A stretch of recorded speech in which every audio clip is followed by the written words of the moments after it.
Now we'll discuss on dental materials, question and answers for your NEET preparation and entrance. Now before going into the questions, now one thing we have to remember in dental materials is it is mostly on the material science where we have to memorize a lot of compositions and their ingredients and their functions. Each ingredient has a different function which has to be remembered, which will make easy in solving dental material questions because few are direct questions. There will not be any major explanation to them because the function of each material cannot be changed by us. It is predetermined. So for that, we have to memorize a lot of materials in dental materials to get our answer straight. So it is better in dental materials to always keep on revising the questions for better remembering. Now coming to the first question, which of the following materials is known as thiokol? Okay. Now in the options they have given as polyether, addition silicone, condensation silicone, and polysulfide. Now polysulfide, the other name for polysulfide is also thiokol because it contains pendant thiol groups. Okay. The SH bonds are the pendant thiol groups by because of which polysulfide is also known as thiokol. Okay, so that is the explanation for your name for polysulfide to be called as thiokol. Now the final stage of addition polymerization. Now there are four stages in our polymerization. That is, the first stage is initiation where your base paste and catalyst paste react to start the reaction, that is initiation. And then the reaction keeps on propagating, that is what is propagation. And after propagation there is termination of the reaction. Okay, once the reaction terminates there is chain transfer of the molecules. Okay, so the final stage in your addition polymerization is chain transfer. Okay, filler in polysulfide rubber is. Now what is the function of filler? Basically any filler in any material, okay, it fills up the space required for strengthening of your material in any by far any metal material. A filler basically is improving the strength of the material. Now, in the composition of polysulfide polymer, that is the base paste, okay, the major component is your polysulfide polymer, okay, it cross-links to form the rubber. Now, titanium dioxide, zinc sulfate is the filler here, which provides the strength. Now, dimethyl phthalate is the plasticizer, okay, and small amount of sulfur is also added, which accelerates the reaction. So, the answer here is titanium dioxide. Now, lead dioxide is present in the catalyst phase. It is the catalyst there. It initiates the reaction in your polysulfide impression material. Now, which of the following is main ingredient of denture cleaning powder or tablets? Is it hydrogen peroxide, detergents, sodium perborate, or alkaline compounds? Now, in any denture cleansing tablets, sodium perborate is been added because sodium perborate serves as a stable source of active oxygen. Now, this active oxygen has detergent or in many detergents or laundry detergents they are used. Okay, this active oxygen tries to bind with these stained dentures or the stains present on the dentures and try to remove them off. So that is why these denture cleansing tablets are used commonly over a period of 10 to 15 days, okay, such that the denture keeps maintained on its clean. Okay, which of the following is a dentin conditioner? Okay, which of the following is used as a dentin conditioner? Now, why do you do a dentin conditioning basically? Okay, dentin conditioning is done to open up your dentinal tubules. Okay, now once the dentinal tubules are open, okay, now if you're using a GIC cement or some resin cement also, okay, in such situations, once these dentinal tubules are open, they help in micromechanical lock, interlock with chemical bonding. So here the options are given as nitric acid, EDTA or malic acid. Now then all the above. The answer is all the above because dentin conditioner is a mild polyacrylic acid or a nitric acid or EDTA solution which is designed to remove basically the smear layer and condition the dentin enamel, that is to open up the dentin enamel rods. Now according to Ames technique, mercury alloy ratio for class 1 restoration? Is it 40 is to 60, 60 is to 40, 1 is to 1, or none of the above? Now, as per in this technique, the procedure of mixing dental amalgam is approximately a ratio of 1 is to 1 mercury to alloy minimize free mercury. Okay, now Ames technique advises use of 1 is to 1 ratio of your mercury and alloy, okay, to reduce the free mercury in the unset mix. Okay, now we have something called as gamma phase, gamma 1 phase, and gamma 2 phase. Okay, we want more of gamma and gamma 1 phase both, because both do provide the strength and the alloy, the final amalgam. So for that you need to have a minimum of 50 is to 50, that is 1 is to 1 ratio of your mercury and alloy ratio. Thermal expansion of gypsum bonded investment are regulated by alpha hemihydrate, silica particles, modifying chemicals, that is boric acid, reducing agent like carbon. Now the answer to is silica particle because it is added to provide a refractory component during heating of the investment and to regulate thermal expansion. Now here, as I told you, for few materials we have to remember the function of those materials. Okay, now why it does is because of its crystalline structure of the silica particles. Okay, it tries to keep on bonding with multiple oxygen and silica particles present in the investment, and that's how it regulates the expansion. Okay, so that's how the thermal expansion is been regulated in any investment, and that is the function of silica. So we have to remember what are the functions of silica as such. Now, which of the following is not an ideal property of an investment material? Investment should have adequate strength. Definitely, it should have adequate strength. So it is one of the property. Powder should have fine particles. Maybe material should have smooth consistency when mixed. Definitely, material must be non-porous. Yes, definitely. Now they are asking here not an ideal property. So read the question carefully. They've asked us not an ideal property. See, we require adequate strength for our investment materials, definitely, because they have to undergo a high amount of heat firing, okay? And also in the centrifugal casting machine, the molten metal has to flow in it and it should not break down during that flow. So definitely there has to be good strength. Now, the strength can be compromised if we are trying to alter the water powder ratio. If you're taking more of the water and less of the powder, the investment mix will become very thin. So it will not have more strength. Once more strength is not there, the investment will get cracks and it will break during casting. So definitely that is an ideal property, requires strength. Material should have smooth consistency. Yes, definitely it has to have smooth consistency because it has to layer the over the wax pattern what you have fabricated. Okay, if it is very irregular and it's not a smooth consistency mix, then definitely you'll get irregularities in your casting also. Okay, the next is material must be non-porous. Definitely it has to be non-porous, because if it is porous, again metal what you're cast, okay, flowing during casting will try to break the which will try to extend the metal into the porous nature. So definitely powder should have fine particles is not into a consideration, because if the powder is not fine also, okay, but it will get fine once you started mixing it. Okay, so that is not an ideal property. We need to have fine particles, but it is not an ideal or a definitive requirement for a material. Whitest metal is, now the options are silver, platinum, palladium, or aluminum. Now this is the direct textbook question. There is no explanation to it. It is the silver is just the whitest metal which is available. Okay. So for such questions, you have to remember them. Memorizing is very important. Now, finite element analysis is carried out for which of the following purpose?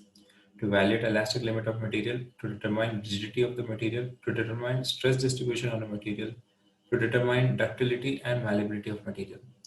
Now, FEM or FEA, okay, is most widely used for solving problems of engineering and mathematical methods. Now, typical problem areas of interest include traditional fields of structural analysis, heat transfer, fluid flow, evaluate elastic limit of metal. So the answer as per this is to evaluate the elastic limit of the material. But the second best option, if you have not in the option to evaluate elastic limit of material, the second best option could be to determine stress distribution also. Now, finite element analysis is basically a computer analysis, okay, wherein for any material, whatever properties a material possesses, maybe the minimum compressive strength or average tensile strength or whatever a material possesses, okay, that can be transferred, okay, into a computer, okay, or simulated like that material, and try to see what are the effect of elastic limit or stress distribution can be calculated for that material by computerized methods. Okay, instead of going for directly doing actual test, we can come to know an approximate idea of what can happen through these finite element analysis or finite element method. At what temperature alpha quartz inverts into beta quartz form? Now here the options are 250 degrees, 300 degrees, 450 degrees and 570 degrees. Now the answer is 573 degrees because the room temperature form of quartz, that is alpha quartz, undergoes a reversible change, that is into crystal form at 573 degrees to form beta quartz. Now this phenomenon is called as inversion. Inversion is inverting, okay, or going back into stage of crystalline nature, okay, and that is from alpha to beta quartz inversion. It is accompanied by a linear expansion of 0.45%. A proper adhesion, the distance between the surface molecules should not be greater than. Now, what basically your adhesion is? Adhesion is bonding between or bond between unlike molecules. Okay, it's a force or a bond between unlike molecules. Now, suppose take saliva and denture paste. Okay, salivary molecules and denture molecules are unlike molecules here. Now, but for any molecule to bond to it, there has to be minimum distance. Okay, other than it will not bond or it will not adhere. So basically in the dentures also, if you have more of a gap between this saliva, okay, and mucosa and the denture base, then it will not bond. So basically it has to be 0.007 micrometers or zero point 0.7 nanometers for adequate adhesion between different molecules. Now temperature for storage section of agar impression materials. Now basically agar impression materials have something called as liquefaction chamber, storage chamber and tempering chamber. Now the first chamber is the liquefaction chamber in which the temperature is around 100 degrees. Now there is something called as storage temperature, okay, which is around 65 to 68 degrees. Okay, then you have something called as conditioning chamber wherein you'll have 43 degrees temperature maintained. Okay, so here from the options we have 65 to 68 degrees of your storage temperature. Okay, liquefaction chamber is basically to liquefy your solid agar, okay, into molten stage. Then it is stored at 65 to 68 degrees in that temperature, and ultimately when we're trying to use agar, from the storage temperature we take it, condition it, because we can't keep a temperature of 65 to 68 degrees in patient's mouth. Then it is conditioned to 43 degrees and we use water-cooled rim lock trays such that this conditioned agar is cooled down. Which of the following chemicals liberate free radicals during heat of activation? The options are benzoyl peroxide, aromatic amine, camphor quinone, any of the above. Okay, it is actually aromatic amine. Aromatic amine is an organic compound basically consisting of aromatic ring attached to an amine.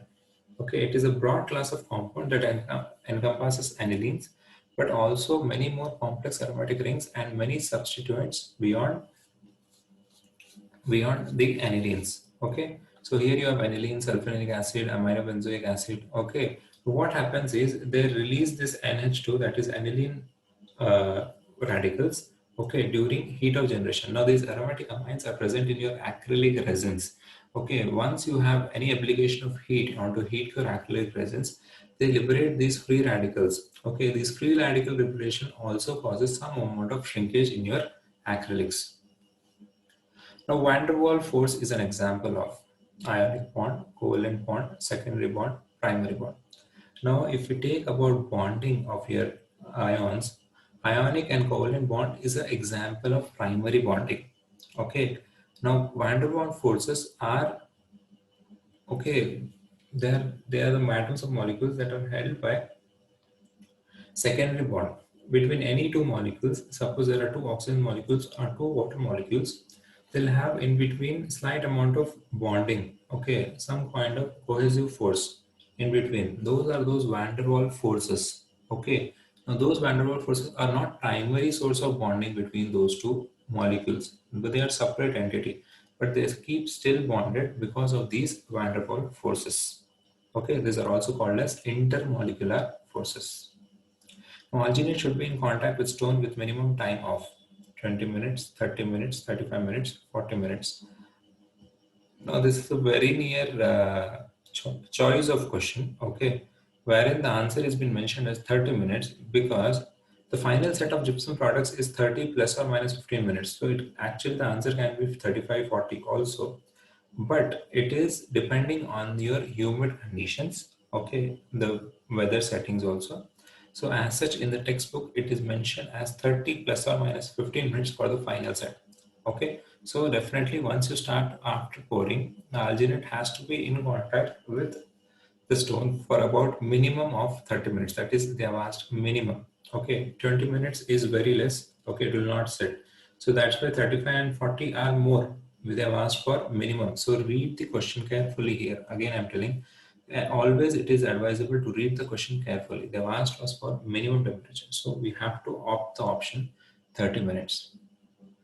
The most common reason for incomplete casting when using centrifugal casting machine: hollow screw, narrow screw, a large reservoir, increased porosity of the investment. Now, incomplete casting means your metal has not flown adequately into your mold cavity. Now, when this can happen, when you have hollow screw, definitely the metal will flow. But when you have a narrow screw, you have a very narrow channel for the molten metal to pass through it. Okay, that causes insufficient flow. Okay, even though if you have more metal in the reservoir, if the channel itself is narrow, before it reaches into the casting, it will solidify. Okay, the metal solidifies faster. Okay, on the centrifugal rounds. But if you have minimum, okay, diameter of your screw, then only the metal from the reservoir can flow into your casting. So here the answer would be narrow screw. Retarder of gypsum product is, now it is potassium sulfate, 3% sodium chloride, citrates, or both 2 and 3. Now the answer is both 2 and 3. As such, sodium chloride, okay, above 2% becomes a retarder. Okay, below 2% it is an accelerator, but above 2% it becomes a retarder. Okay, and citrates are also retarder for your gypsum products.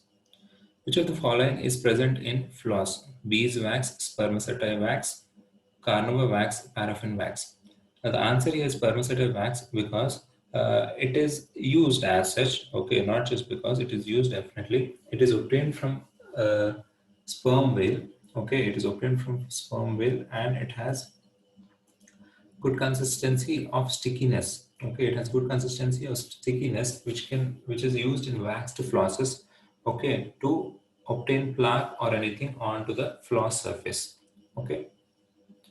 Now the ADA specification number of cobalt chromium alloy. Now remember, there you ADA specification number cannot be changed for any material. Okay, if it is one for amalgam means it is one for amalgam only. It cannot become for chromium cobalt alloy. So we have to remember ADA specification number of few commonly used materials. Now in the options they have given 10, 15, 14, 12. So they'll always give a nearby option. Now the answer is 14, but you have to remember here in the other examples also the other ADA specification numbers we have to remember. Now 10 they have mentioned, there is nothing as 10. Now 15, yes, 15 is for synthetic polymer teeth, 14 is for your cobalt chromium alloy, and 12 is for your denture based resins.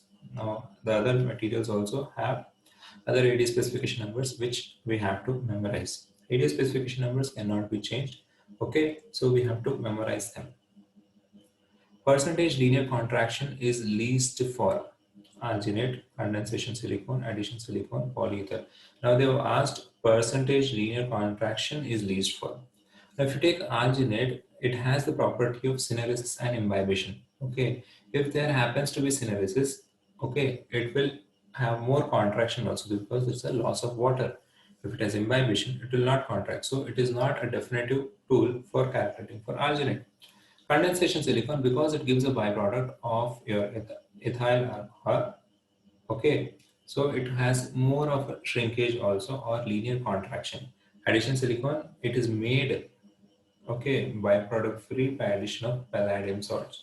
Non-polyether will also not have byproduct, but it has percentage linear contraction more than addition silicon.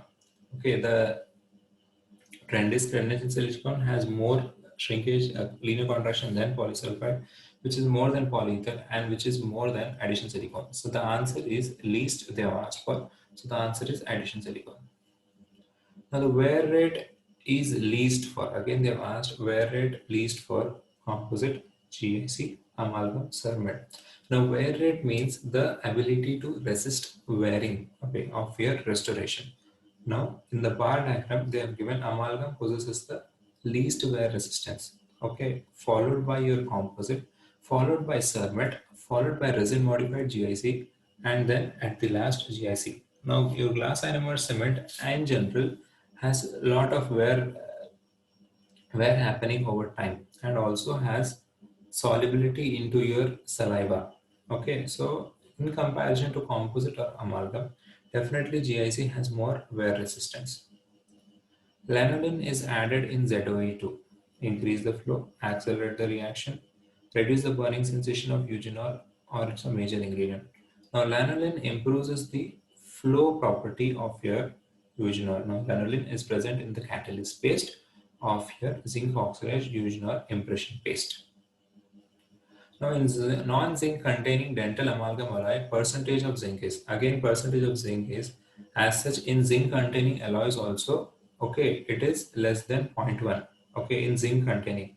So in non-zinc containing alloys, it is definitely less than 0.001%, okay. The most commonly used titanium alloy, titanium is most commonly used alloy in our dental implant manufacturing. And the chemical formula for the titanium alloy which we are using in our dental implants is titanium 6, okay, aluminium Al4V. V is for vanadium. Now pH of a fully set zinc carboxylate. See, fully set, when the mean fully set, it is post, okay, 24 hours. After 24 hours, what is the pH? Then only the cement will become fully set.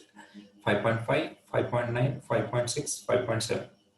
So the answer as per the tabular column what we have got, it is 5.94. Okay. Now if they have asked you after 1 hour, it becomes 5.08. Okay, for zinc polycarboxylate. So you have to read whether it is fully set or they're asking pH after 1 hour of set. So as per that, the answer will change. So they have asked for fully set, which is after 24 hours, and the answer is that's why 5.9. Condensation shrinkage of porcelain during firing depends on a rate of firing at fire temperature, shape and size of the fire particle, uniformity of the particle, liquid with which the particle mixed. Now condensation shrinkage, that is condensing or coalescing of the particles. Okay, so definitely when you have more regular size or shape of particles, they'll condense better on firing. Now we have all read about low whisk, medium whisk and high whisk stage of your condensation firing of ceramics. So what happens is when you have more spherical or regular shaped ceramic particles, okay, then you have better condensation on firing. That is into final high whisk stage, the particles are more coalesced and dense. Okay, so that's why the shape and size of the particle also matters. Okay, in your firing. Now, what is used for porcelain etching? 1.23% HF, 10% HF, 37% phosphoric acid, 8% HF. Now the answer is 10% HF they've given, but most commonly it is 9.6% HF which is commonly used, which is available by porcelain etch by Ultrarent. Okay, so that is the commonly used etchant. Now there is no phosphoric acid doesn't etch your ceramics, it only etches your tooth. Okay. The most common problem faced by single etch adhesive system is technique sensitive, phase separation, collagen fiber collapse, increased viscosity. Now collagen fiber collapse happens because of your etchant, not because of your, not just the adhesive system, but what happens because of the adhesive system, that is single etch adhesive system, is they will leave an acidic surface Following application of tooth. This acidic surface will cause phase separation. Okay, will interfere with the amine-based chemical reaction used to cure your self-cure resin. So between the tooth and the self-cure resin, what we're trying to place on your tooth later, that is your composite resin, there are problems of phase separation between the tooth structure and the composite. So that's the most common source for your micro leakage. Now, localized shrinkage porosity increases by increase in screw diameter, increase in mold temperature, increase in melting temperature, increase in sprue length. Now, what is localized shrinkage porosity? It is because there is no flow of the metal in a localized area. Okay, if you have also attached your sprue at 90 degrees, it will also cause localized shrinkage porosity. It is generally caused by premature termination of flow of molten metal during solidification. That's what it is, premature termination. Your metal has not flown into all the areas. Okay, before it flows, it is solidified. That is because when you have more longer the sprue length also, the metal to reach the mold cavity will also increase. So that would cause localized shrinkage porosity in that specific area. The property common in amalgam and ceramic: low compressive strength and high tensile strength, high compressive strength and low tensile strength, equal tensile strength, high compressive strength and high tensile strength. Now always remember, by far the most common rule with any of our restorative materials, okay, or any restorative material which possesses, is they are all good in compression. They have good compressive strength, but tensile, which is the horizontal load or tensile force, they all become weaker. So the common property in amalgam and ceramic is also high compressive strength and low tensile strength. With cement, chemically binds to tooth structure: zinc phosphate, silicate cement, zinc polycarboxylate, resin cement. Now, zinc polycarboxylate is the first cement which chemically binds to your tooth structure. Okay, zinc polycarboxylate was the first cement which showed chemical bonding to your tooth structure, and next they developed was glass ionomer cement. Solder connectors in fixed partial denture involve the use of an intermediate alloy whose melting temperature is. Now, whenever you are trying to solder two joints, okay, whenever trying to solder two joints, okay, we have to see that we are adding a third metal there. Okay, when two parent metals are joined by addition of a third metal, okay, we don't want the properties of the parent metal to change. Okay, if you're trying to heat at a melt temperature more than the parent metal, okay, then the parent metal will melt. Ultimately, the properties will go. So definitely, it has to be lower than the parent metal. The intermediate alloy should always have lower melting temperature than the parent metal, because if it is higher, it will alter alloy formed from the parent metal fabricated. So that's why your soldered metal has to have lower temperature than the parent metal. Average particle size of powdered gold is. Now this is from again a direct question, so you have to remember it. Okay, it's memorizing the number. Is it 10 microns, 30 microns, 15 microns, or 0.1 microns? Now it is 15 microns. Gap between true end of casting ring and wax pattern should be 3 mm, 4 mm, 6 mm, 8 mm. Now the minimum gap should always be 6 mm from the wax pattern to your end of the casting ring. Okay, to your end of your casting. Okay, to the end of the casting ring, it has to be 6 mm, and the distance between the casting ring and the ring liner has to be 3 mm. Okay, so it is different. Okay, it is different for wax pattern. Okay, they have asked here is wax pattern. It should be always at least 6 mm for adequate burning out of waxes during wax burnout procedure. Okay, if you don't have adequate venting also, okay, it will create gas inclusion porosities in your casting. Mercury intoxication in dental office results from direct contact with mercury, inhalation of mercury, ingestion of mercury, none of the above. Inhalation of mercury is one of the common reasons, okay, because when you're trying to remove old fillings or old mercury restorations over time, okay, these vapors produced during mercury removal, that is your amalgam restoration removals, can be inhaled, okay, by us. So dentist, we remove normally more of the amalgam restorations, okay, and that is the amalgam vapors or the mercury vapors by which we can be get affected. Which of the following cement is bacteriostatic? Calcium aluminate, GIC, composite, or zinc phosphate? Now the answer is calcium aluminate because it shows the highest bacteriostatic activity because of the effect of your aluminium. Okay. Now because of the effect of the aluminium, these cements have more bacteriostatic activity as compared to your GIC. Now GIC also has bacteriostatic activity because of its fluoride releasing property, but highest activity is shown by aluminium. The most likely reason for portion of teeth breaking off when plaster or store model is removed from impression is use of incorrect mixing technique, removing the cast from the impression too early, use of incorrect water-powder ratio, waiting too long to remove the cast from the impression. Now what happens here is whenever you're trying to remove before it is set or partially set, okay, removing the cast from the impression too early, it will cause the breakage of the teeth. Okay, because it is not fully set, it will try to break away. That is one of the common reason for your cast to break from your impression. Which of the following waxes is hardest at room temperature? Base plate wax, inlay wax, boxing wax, impression wax. Now impression waxes are mod temperature waxes, so they are definitely at not so stable at room temperature. They'll try to melt. Okay, base plate wax also, it is not that hard as compared to inlay wax because inlay wax melting range starts at 65 to 60 to 65 degrees. The number of bubbles in an investment can be reduced by the number of bubbles in an investment can be reduced by using lower water powder ratio, using higher water powder ratio, mixing under vacuum, investing under pattern underwater.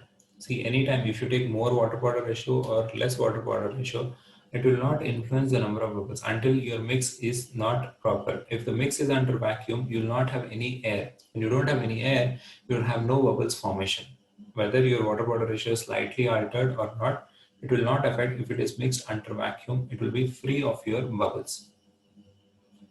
Denture acrylics have cross-linking agents mainly to improve their color stability, tissue compatibility, surface hardness, crease resistance. Now, denture acrylics, the cross-linking agent here is glycol dimethacrylate, okay, which improves the mechanical properties of your denture acrylics and it makes them more resistant to your crazing. Now, crazing is the crack formation which occurs around the teeth, okay, when you're trying to remove the denture immediately after activation. Okay, there's a heat variation from the hot water. Okay, immediately removed into a sudden cooling of room temperature will cause crazing. Now that crazing can be prevented by your glycol dimethacrylate, which is added into dentures as cross-linking agent. The smoothest surface on amalgam is achieved with a final polish of pumice, brownstone, tin oxide, or green point. Now, pumice, it is used for fine grade pumice is used for your polishing of amalgam. Okay, into the rubber cups, you take the pumice into the rubber cups and then polish the amalgam using fine pumice. Now, patients with base metal containing partial dentures should be instructed to clean their dentures using, okay, household bleaches, fine emery paper, detergent solution, or rogue. Now, household bleaches or emery paper or rogue is not used because they'll try to roughen your acrylic surfaces.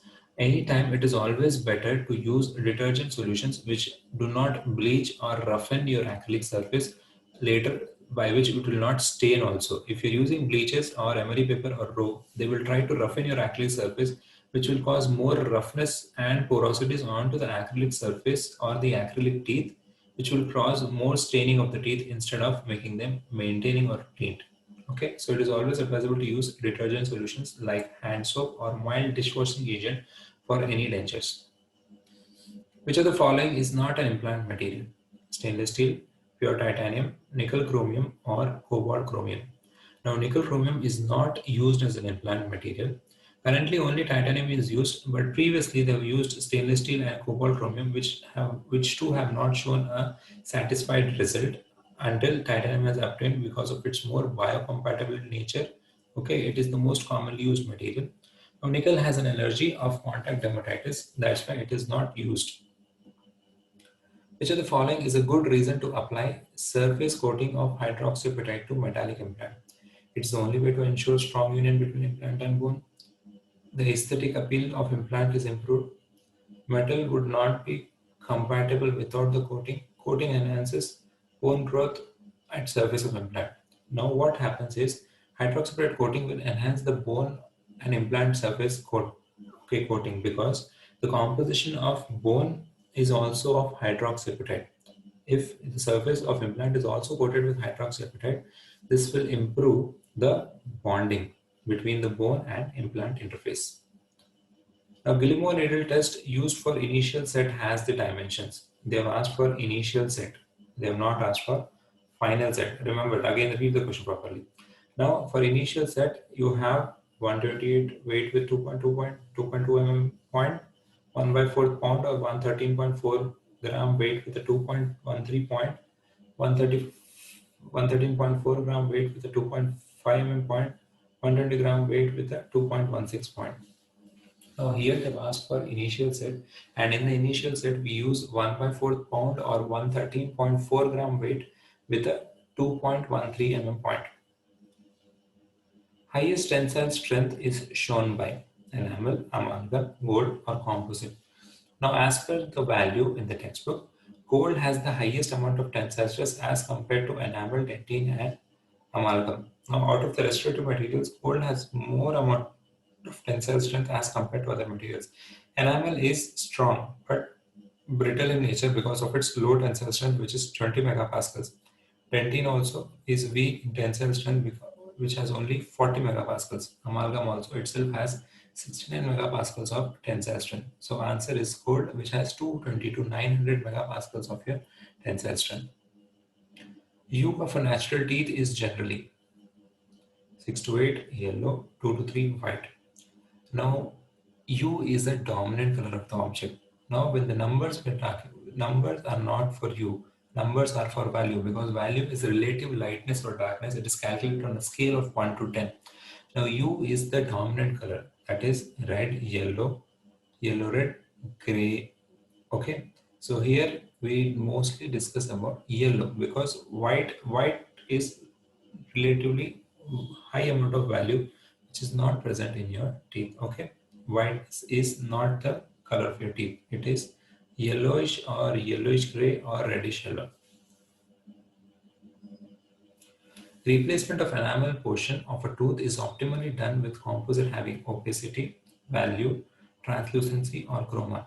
Now what we basically want in our incisal edges or the layering of the enamel layer, we want more translucency, not opaqueness. Okay, translucent nature means to allow the light to pass through. Okay, and enamel have the tendency to allow the light to pass through. So definitely layering of enamel layer has to be done with a composite which has good translucent properties. The elastic modulus of a material is measured of its toughness, hardness, percentage elongation, or stiffness. Now the answer here is stiffness. Now the elastic modulus describes the relative stiffness or rigidity of the material. That's the definition whole there. Elastic modulus describes the relative stiffness or rigidity of the material, which is measured by slope of the elastic region of the stress strain graph. Now if you see in the stress strain graph in the elastic region represents your elastic modulus. Tarnish differs from corrosion. Okay, in that tarnish is much more harmful to the metal. No. Discolors metal and can be easily polished. Does not cause metal ion release. Involves an electrochemical reaction. Now, corrosion is actual deterioration of the metal, but tarnish is only surface discoloration.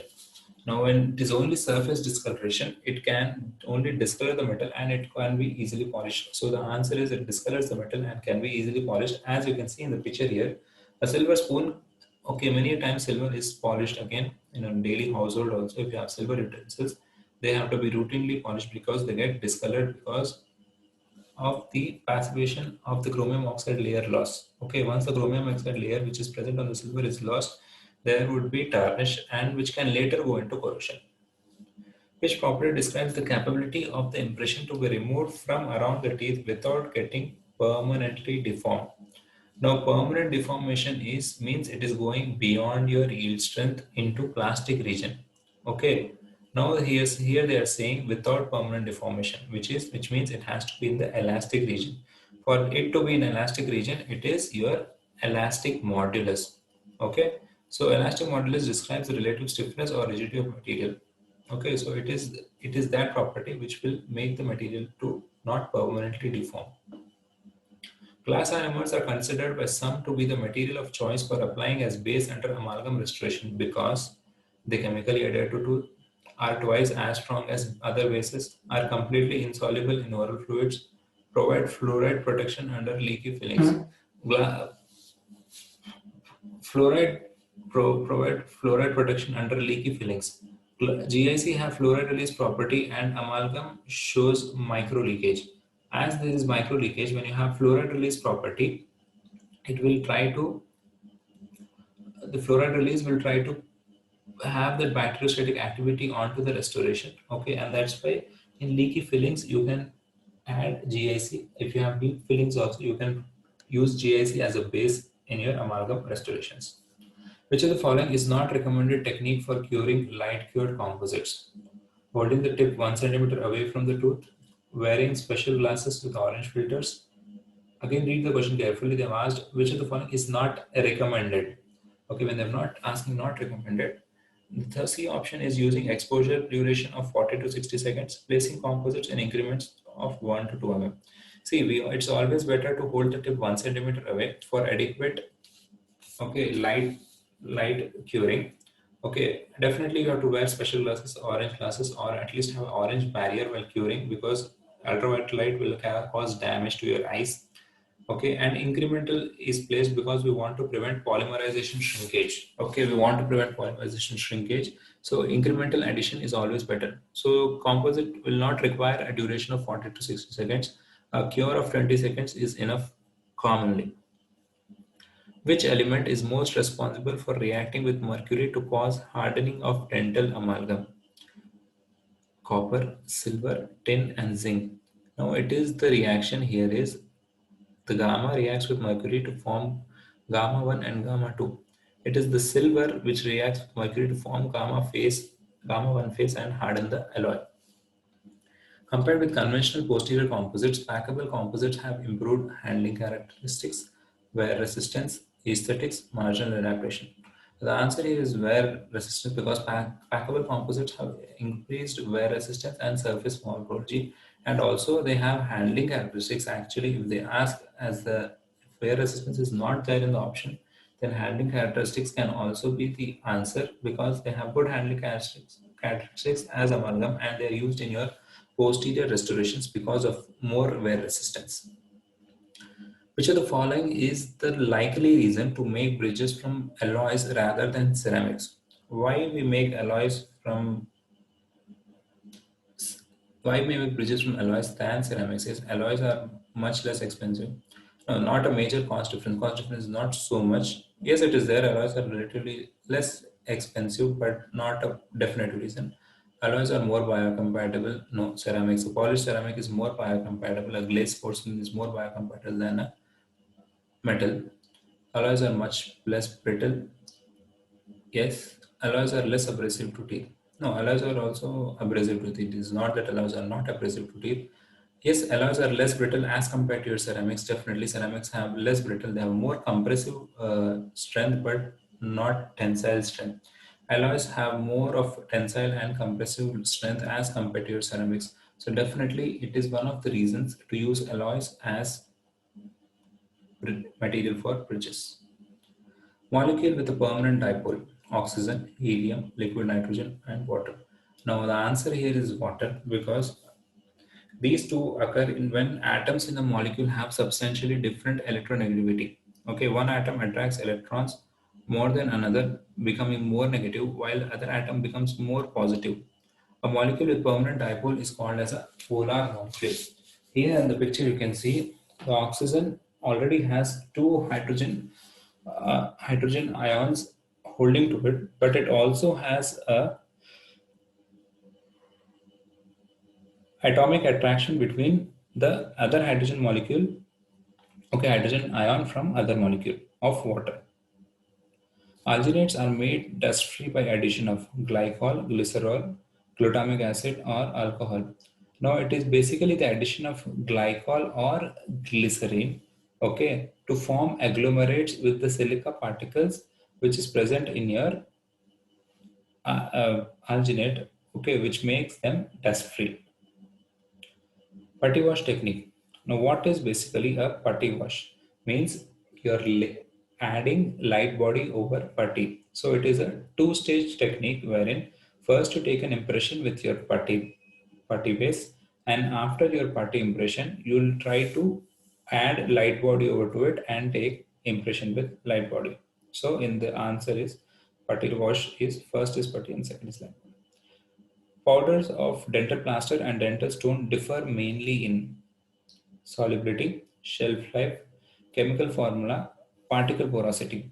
Now, if we take about plaster or stone differences, plaster is more porous and irregular than stone. Stone has more prismatic and regular crystals. That's why stone requires less water as compared to plaster.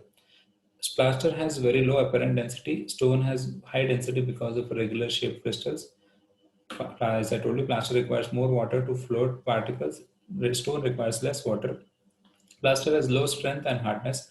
Stone has high strength and hardness. In self-cure acrylic, activator is hydroquinone, quaternary ammonium compound, tertiary amine, benzoyl peroxide.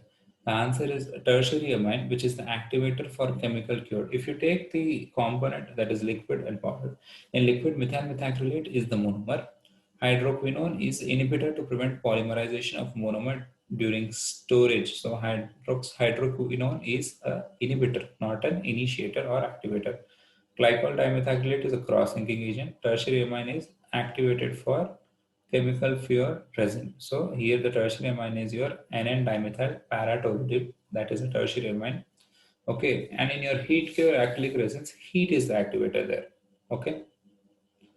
Acrylic were introduced as denture-based material in the year. Now, this is a direct question. Okay, before this, it was before 1937 or 1930s. They used to use vulcanized rubber. Okay, for use as a denture-based material, but from 1937 they've started using acrylics.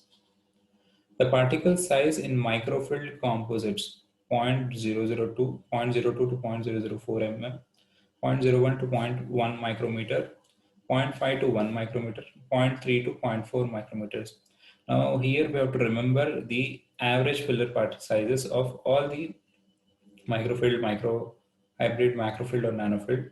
Now when we talk about filler size of composite resins, macrofilled or traditional composites will have up to 50 micrometers. Macrofilled, because in the name itself they're macro size, that is up to 50 micrometers. Hybrid have 88 to 30 micrometers. Hybrid is a mixture of macrofilled and microfilled. Okay, macrofilled and macrofilled composites. That's why it is 8 to 30 micrometers. Microhybrid is 0.7 to 3.6 micrometers. Microfilled is mixture, it has 0.01 to zero point 0.1 micrometers, and nanofilled. Okay, nano, it is very less. So it is 0.005 to 0.004 micrometers. Recommended powder liquid ratio for MTA, that is mineral trioxide agglomerate. The ratio is 3 is to 1, 1 is to 3, 2 is to 1, 1 is to 2. Now the answer is 3 is to 1. Okay, here these two cements are hydrophilic and their powder particles set after being mixed with water. Okay, so the powder is mixed with supplied sterile water in a 3 is to 1 powder liquid ratio. Okay, on a paper pad or a glass slab. Okay. Function of Carnauba wax: improves smoothness, decreases flow, increases hardness, all of the above. The answer is decreases flow. If you take flow in paraffin, Carnauba beeswax, and Kerr hard wax, in all these four, Carnauba wax has decreased flow. Even at a temperature of 75 degrees Celsius, it then only after about that it will try to have more flow. Okay. In-ceram spinel contain zirconium oxide, aluminum oxide, magnesium aluminum oxide, or now in-ceram spinel contains magnesium aluminate. Okay, instead of just alumina. Okay, that is not just aluminum oxide, it also has magnesium aluminate, that is magnesium aluminum oxide. This improves the translucency. Okay, but they are not as strong as your sintered alumina cores. Material with highest compressive strength and low tensile strength is classified with a property of. Now, high compressive strength and low tensile strength. Now, as we told, majority of the dental products have high compressive strength and low tensile strength, or even your enamel has high compressive strength but low tensile strength. So, such property is classified by brittleness. Okay, ductility is percentage elongation or of a material. Okay, reservoir is added to sprue network to prevent subsurface porosity, localized shrinkage porosity, gas inclusion porosity, pinhole porosity. Now, reservoir in any material is in sprueing is added for better flow of molten metal into the mold cavity to have a reservoir of metal constantly flowing into the mold cavity. Now, this will prevent localized shrinkage porosity. Okay, now gas inclusion is because of your incomplete venting of gases. Okay, pinhole porosity is because of your wax pattern defects. Okay, your pattern is coated with some rough particles. Okay, subsurface is the underneath surface of the casting is defective. So here reservoir is added for constant flow of a molten metal into the mold cavity. If it doesn't flow, then it will cause a localized shrinkage porosity. Turbulence of molten gold is due to impurities in the gold, improper venting, both 1 and 2, none of the above. The answer is both 1 and 2. Turbulence is not a steady flow. Okay, when we talk about turbulence, it is not a steadiness in the flow of the metal. Okay, now if you have impurities in the gold, definitely the flow is turbulent. Also, when you have improper venting, wherein you have not vented out all the gases of the casting, then also they'll have turbulence of the flow into the mold cavity. What is measured radially? U, value, chroma, or none of them? Now, chroma is measured radially. Value is measured vertically, that is relative lightness or darkness, and hue is measured horizontally. Okay. Identify the hardness test by the picture. Knoop, Vickers, Rockwell, or Barkul. Now, this is a diamond indenter. Okay. So, as per that, Vickers has a diamond indenter. Okay. And your Knoop has a rhomboid indenter, not a diamond indenter. Borate is added in agar for brush heap structure, gypsum hardener, strength, or filler. Now, if you talk about the constants of your agar impression material, agar is the basic constant. Now, borates improves the strength, also retards the setting of plaster and stone. Okay, so that's why it is also called as gypsum hardener. It hardens, it is retarding, means it is slowing the setting time of your plaster and stone. So it is making them harden faster. Sulfates counters the retarding effects of borates.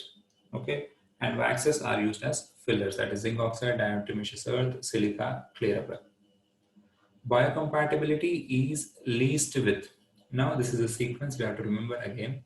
In the descending or in the ascending order, if you see polysulfide has the highest biocompatibility, then it is alginate, then it is addition silicon, then it is zinc oxide impression paste, and then it is polyether. So polyether has the least biocompatibility. Now the least biocompatibility because polyether has highest amount of cell toxicity as compared to these materials. Polyether was first introduced in Norway, USA, Japan, Germany. Now it's a direct textbook question. Now it is introduced in Germany in the late 1960s. Okay, it was introduced in Germany in the late 1960s. Fins on the casting is seen due to prolonged heating, rapid heating rate, water film contamination on casting, too high pressure during casting.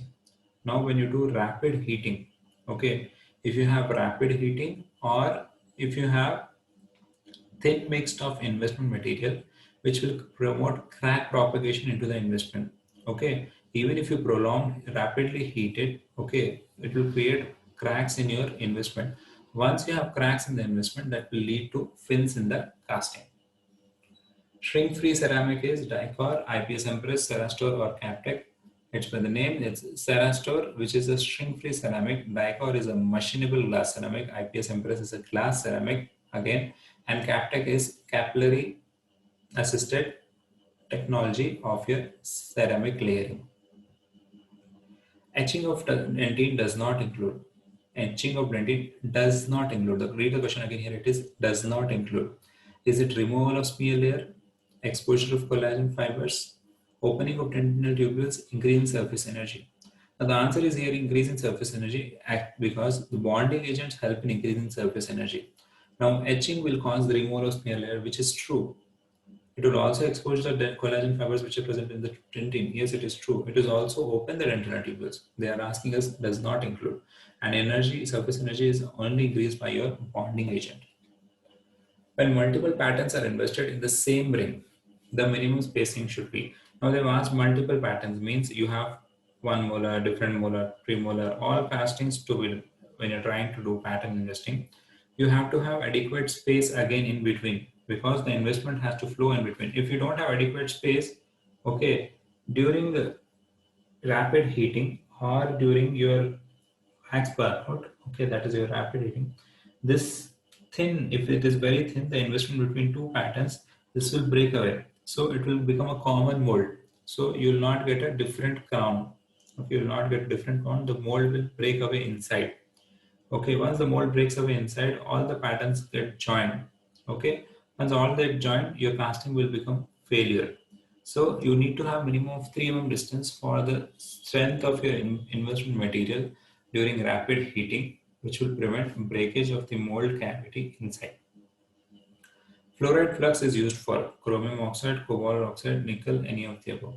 The answer is any of the above because fluxes are employed to break down the surface oxide layers on metals and to prevent oxidation of the solder what you're using. Now fluxes commonly used are fluoride salts and borax. Fluoride salts are particularly useful in breaking down the tenacious oxide film which forms on the surface of chromium containing alloys. Now chromium is present in almost all your base metal alloys and also fluoride flux is employed in the usage of base metal alloys. Pearlite is formed at, again it's a direct question. Okay, we have to remember the temperature here. Is it 523 degrees, 623 degrees, 723 degrees, or 823 degrees? It is the answer is given as 723 degrees. But pearlite is a form of ceramic which is formed at a temperature of around 700 to 850 degrees Celsius actually. But as per options, they have given a near answer of 723 degrees. Setting of investment cannot be less than dash and cannot be greater than dash. It is 5 minutes, 25 minutes, 5 minutes, 20 minutes, 10 minutes, 25 minutes, 10 minutes, 20 minutes. Now, investment materials are a part of your, okay, maybe a phosphate bonded investment, maybe a gypsum bonded investment, maybe a silica bonded investment.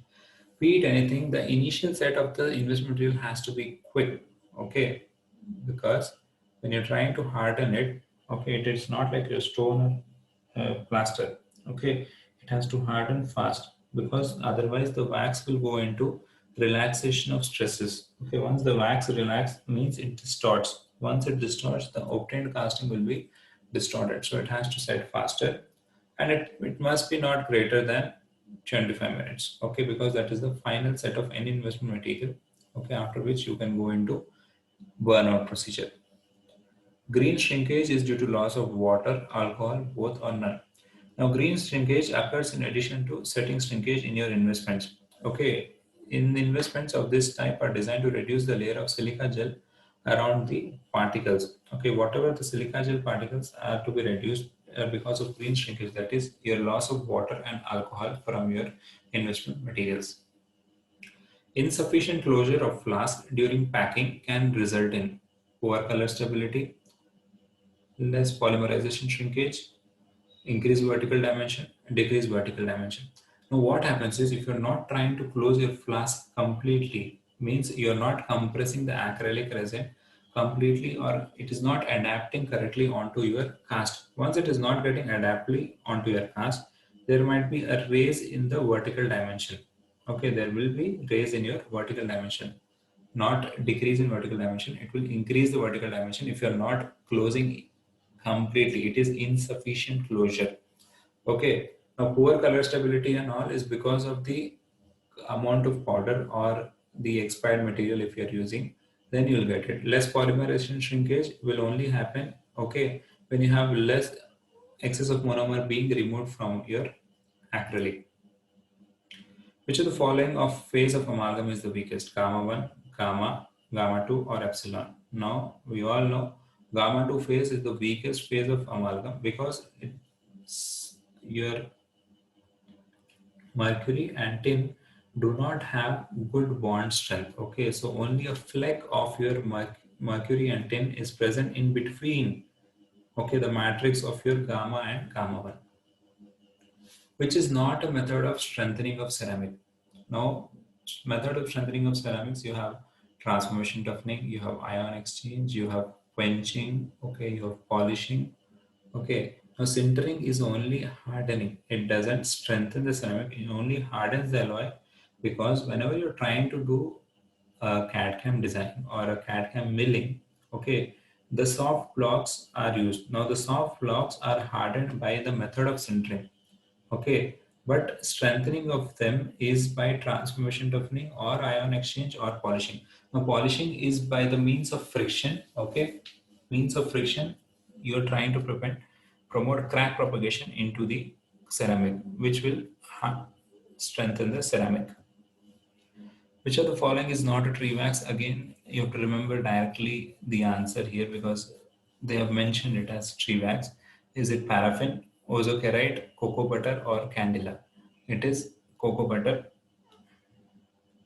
Addition of GIC. Is it enamel greater than dentine?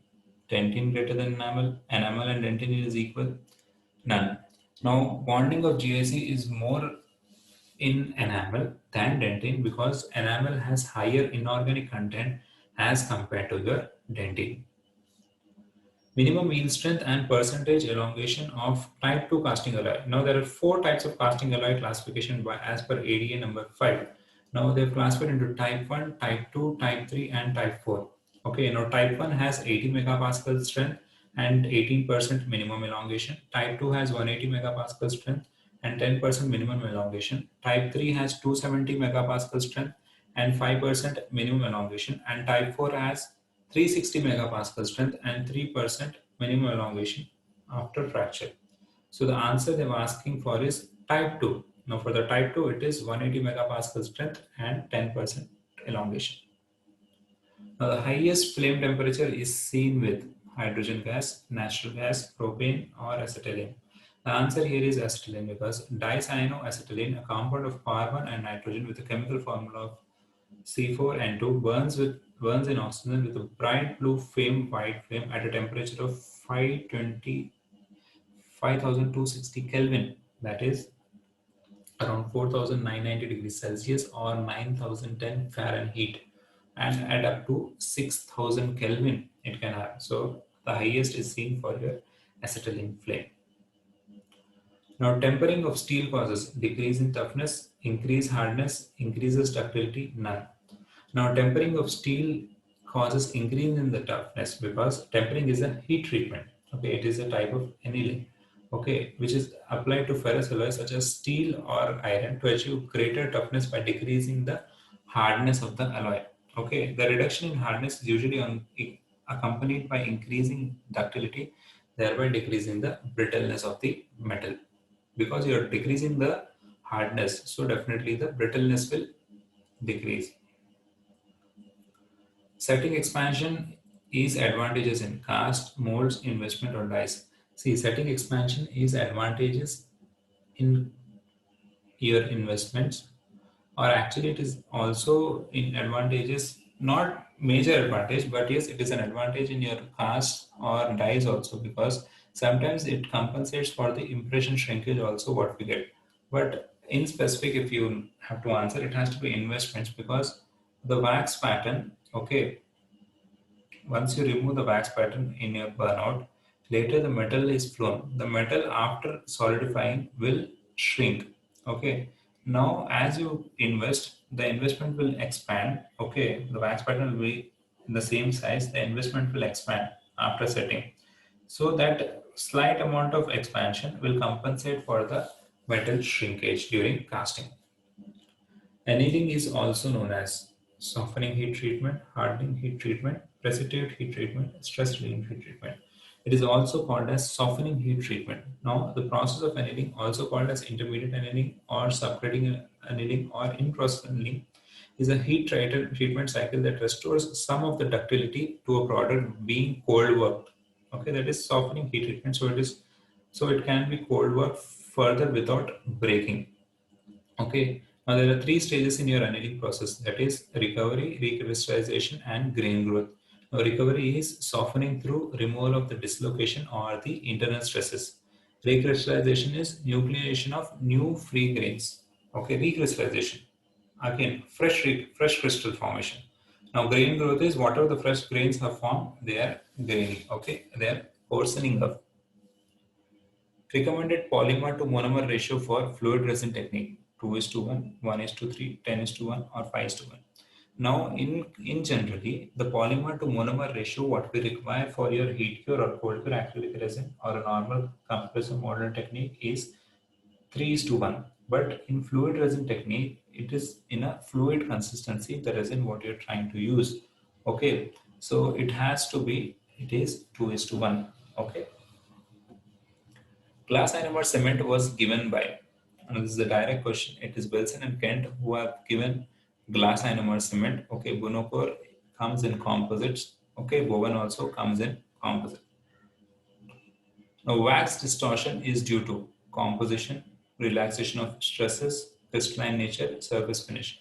Now, the wax distort because of the relaxation of internal stresses. Now, whenever we are trying to use any dental casting wax, when you're layering it, okay, over the tooth, okay, as the heat is lost, the wax tends to relax. There is relaxation of the internal stresses in the wax. Okay, so that's why whenever you're casting, whenever you're trying to cast a pattern, it is always advisable once you fabricate the wax pattern to immediately cast it or invest it, or else you have to store it in a humid condition. Okay, 100% relative humid condition such that it does not relax under internal stresses. Alloys have a melting point, melting range, boiling point, or boiling range.